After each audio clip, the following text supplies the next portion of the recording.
کہ دنیا بھر میں اسلام اور مسلمین کے متعلق غلط پروپیگنڈے کا ایک سونامی آیا ہوا ہے، اور لوگ یہ کوشش کر رہے ہیں کہ کسی طرح اسلام اور مسلمین کو بدنام کریں۔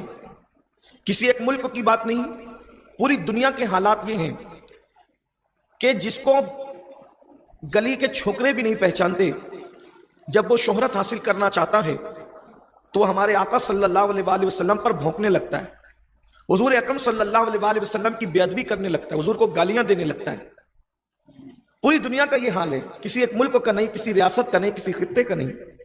اور مسلمانوں کے جذبات، قلبی جذبات مصطفیٰ جان رحمت سے ایسے جڑے ہوئے ہیں کہ ایک حد تک ہم اپنے باپ کے لیے تو برا سن سکتے ہیں، لیکن ہم اپنے نبی کے لیے برا نہیں سن سکتے۔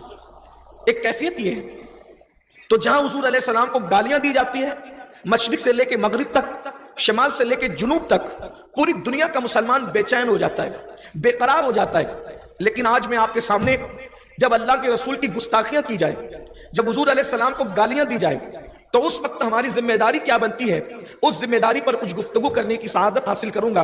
اہل منبر سے بھی میری گزارش ہے کہ وہ بھی توجہ فرمائے، دعائیں دے، اور آپ سب تو سنجیدگی سے سن ہی رہے ہیں، آپ کی بھی توجہ چاہتا ہوں۔ ایک مرتبہ 14ویں صدی کے مجدد امام اہل سنت سید اعلیٰ حضرت سے سوال کیا گیا کہ اللہ کے رسول صلی اللہ علیہ وآلہ وسلم کو گالی دی گئی، حضور علیہ السلام کی شان میں گستاخی کی گئی، تو کیا کرنا چاہیے؟ یہ بہت خاص بات میں آپ کے سامنے پیش کر رہا ہوں۔ اس کشتہ عشق رسول سے پوچھا جا رہا ہے کہ حضور علیہ السلام کو گالی دی گئی، گستاخی کی گئی، ہمیں کیا کرنا چاہیے، پبلک کو کیا کرنا چاہیے، عوام کو کیا کرنا چاہیے؟ تو اس عاشق رسول نے جواب دیا، فرمایا مسلمان صحیح العقیدہ ان کی طرف التفات ہی کیوں کریں، یعنی مسلمانوں کی طرف توجہ ہی کیوں دیتے ہیں؟ پہلی بات تو یہ ہے، جیسے کسی پاگل کی طرف انسان توجہ نہیں دیتا، مسلمانوں کو چاہیے کہ ان گالیاں دینے والوں کی طرف توجہ کرنے کی ضرورت ہی نہیں ہے۔ کیوں ایسا کریں؟ اس لیے کہ ایسوں کا علاج یہی ہے، ان کا علاج یہ ہے کہ جب ان کے سامنے ہو تو خاموش رہو، ان کے سامنے ہو تو خاموشی بہتر ہے، اور اگر وہ سامنے نہ ہو تو ان کی فراموشی بہتر ہے۔ جملے کے ادیبانہ رنگ پر آپ کی توجہ چاہتا ہوں۔ فرمایا ان کی طرف تمہیں توجہ دینے کی ضرورت نہیں ہے، ان کی طرف آپ توجہ نہ دیں۔ اگر گالیوں کی کلپ آ جائے، اس کو فارورڈ کرنے کی کوئی ضرورت نہیں ہے، اس کو آگے بڑھانے کی کوئی ضرورت نہیں ہے، وہی ڈیلیٹ کیجئے، وہی اس کو ختم کیجئے، یہ اپنی موت آپ مریں گے۔ فرمایا ان کی طرف توجہ کرنے کی ضرورت نہیں ہے۔ علاج ان لوگوں کا یہ ہے، اگر وہ سامنے ہو تو خاموشی ہے، اور اگر وہ پیٹ پیچھے ہو تو فراموشی ہے، ان کو بھول جاؤ۔ اب اس کے بعد پھر کیا، ان کا علاج کرنے کا اب کیا کریں؟ فرماتے ہیں اٹھتے بیٹھتے ہر وقت ہر حال میں اپنے محبوب بے مثال کا ذکر پاک اتنا زیادہ گرم جوشی سے کرو کہ مخالف خود ہی آگ میں، حسد کی آگ میں جل کر کے ختم ہو جائے۔ علاج کتنا بہتر ہے کہ اپنے نبی کا ذکر اتنی کثرت سے کرو، اتنی کثرت سے کرو، اتنی گرم جوشی سے کرو کہ بچہ ذکر مصطفیٰ سے اپنی زبان کو تر کر لے۔ اٹھے تو ذکر مصطفیٰ، بیٹھے تو ذکر مصطفیٰ، لیٹے تو ذکر مصطفیٰ۔ ذکر مصطفیٰ اتنا کثرت سے ہو کہ اگر تمہارے گھر میں ختنہ کی محفل بھی ہو تو ناچ گانا نہیں ہونا چاہیے، بلکہ ذکر مصطفیٰ کی محفل ہونا چاہیے۔ اگر تمہارے گھر میں شادیاں ہو تو بھی ذکر مصطفیٰ کی محفل ہونی چاہیے۔ اگر تمہارے گھر سے جنازے اٹھے ہو، زیارت کی محفل ہو، دیجے کی محفل ہو، 10ویں 20ویں کی محفل ہو، تو بھی ذکر مصطفیٰ ہونا چاہیے۔ اس کی وجہ یہ ہے، اگر غم میں ذکر مصطفیٰ کرو گے تو غم ختم ہو جائے گا، اور خوشیوں میں ذکر مصطفیٰ کرو گے تو انشاءاللہ تمہاری خوشیاں دوبارہ ہو جائے گی۔ وہ پتہ چلا گرم جوشی کے ساتھ، پورے یقین کے ساتھ اپنے نبی کا ذکر کرو، کثرت سے ذکر کرو، بیٹھتے اٹھتے مدد کے واسطے یا رسول اللہ کی کثرت کیجئے۔ شرک ٹھہرے جس میں تعظیم حبیب، اس برے مذہب پہ لعنت کیجئے چرچا انہی کا صبح و شام، جانے کافر پر قیامت کیجئے۔ آئیے اب ہم بھی گرم و جوشی کے ساتھ، مردوں کی طرح نہیں سننا، گرم جوشی کے ساتھ اب اپنے محبوب کا ذکر کرتے ہیں۔ سبحان اللہ، سبحان اللہ۔ گرم جوش، جواب تو دشمنان رسول کا یہی ہے نا، کیونکہ جب ایک بدبخت نے اللہ کے رسول کو گالی دی. جب ایک بدبخت نے, یعنی یہ گالیوں کا سلسلہ آج کا نہیں ہے, پرانا ہے, حضور علیہ السلام کے ظاہری دور سے ہے. جب ایک بدبخت نے, توجہ فرمائیں, اگر توجہ ہے حیدرآباد کے عاشقوں کی تو میں عرض کروں, کیا ایک بدبخت نے اللہ کے رسول کو گالی دی تو آقا نے صحابہ سے فرمایا, تم میں کون ہے, تم میں کون ہے جو میری طرف سے اس بدبخت کو جواب دے؟ تم میں کون ہے جو میری طرف سے اس بدبخت کو, کیونکہ اس بدبخت نے جو گالی دی تھی وہ اشعار کی شکل میں دی تھی, تو آقا نے بولا کون ہے اس کا جواب دے.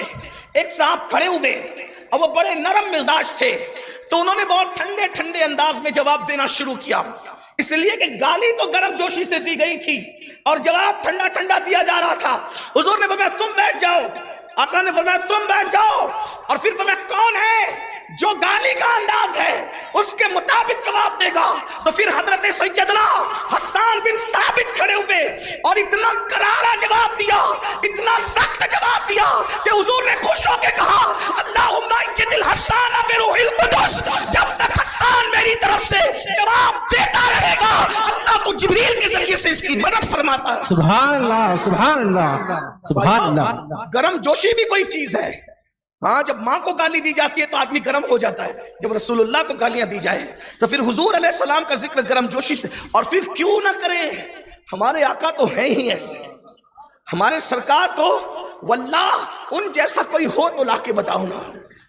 لوگ ان کو گالیاں دیتے ہیں, مجھے حیرت ہے, اور میں تو لوگوں کو کہتا ہوں, پورے ہندوستان میں پوری دنیا میں لوگوں کو کہتا ہوں, بھائیو کوئی ضروری نہیں ہے کہ دوسرے مذہب کا ہر آدمی رسول اللہ کو گالی دے. نہیں, ہر غیر مسلم حضور کو گالی نہیں دیتا اور دے بھی نہیں سکتا. غیر مسلم گالی دیتے یہ ضروری نہیں ہے, بلکہ ہمارے نبی کو گالی صرف وہی دیتا ہے جس کا باپ ایک نہیں ہوتا اور اس کی ماں نیک نہیں ہوتی. حضور کو جو گالی دیتا ہے وہ حضور کا کیا بگاڑتا ہے؟ چاند پہ تھوکنے سے چاند کا کوئی بگڑتا ہے؟ رسول اللہ کو گالی دینے سے حضور کا کچھ بگڑتا ہے؟ لیکن وہ بتاتا ہے کہ میں ہوں کس کا, میں ہوں کس کا. جب گالی دی ایک شخص نے, اس کا نام تھا ولید ابن مغیرہ. یہ میں کوئی جذبات کی بات نہیں کر رہا ہوں, ولید ابن مغیرہ, اس نے گالی دی تو اللہ نے اس کے 10 عیب گنائے قرآن میں, سورہ نون والقلم کے اندر 9 گنائے. تو وہ سب جانتا تھا کہ یہ سارے عیب میرے اندر موجود ہے, کیونکہ انسان اپنے آپ کو بہتر جانتا ہے, اپنے آپ سے بہتر کون جانتا ہے. تو پھر اس کے بعد 10واں عیب جو گنایا تو قرآن نے کہا اُتُلِّمْ بَعْدَ ذَلِكَ زَنِيمٌ, محبوب جس نے تجھے گالی دی ہے پیارے, وہ تو اپنے باپ کا بیٹا ہی نہیں ہے, وہ تو اپنے باپ کا. جو نبی کو گالی دے سمجھ جاؤ کوئی نہ کوئی گڑبڑ ضرور ہے, گڑبڑ ضرور. یہ قرآن کہہ رہا اُتُلِّمْ بَعْدَ ذَلِكَ زَنِيمٌ, پیارے جس نے تجھے گالی دی تو وہ تو باپ کا ہے ہی نہیں. تو وہ اب دوڑتے دوڑتے گیا اور اپنی ماں کے سینے پہ لات مار کے اسے زمین پہ گرا دیا. یہ شرافت ہے گالی دینے والوں کے پاس کہ وہ ماں کے بھی نہیں ہوتے, لوگ ان کے ساتھ کیا کھڑے ہوتے ہیں, اور ماں کے سینے پہ بیٹھ گیا.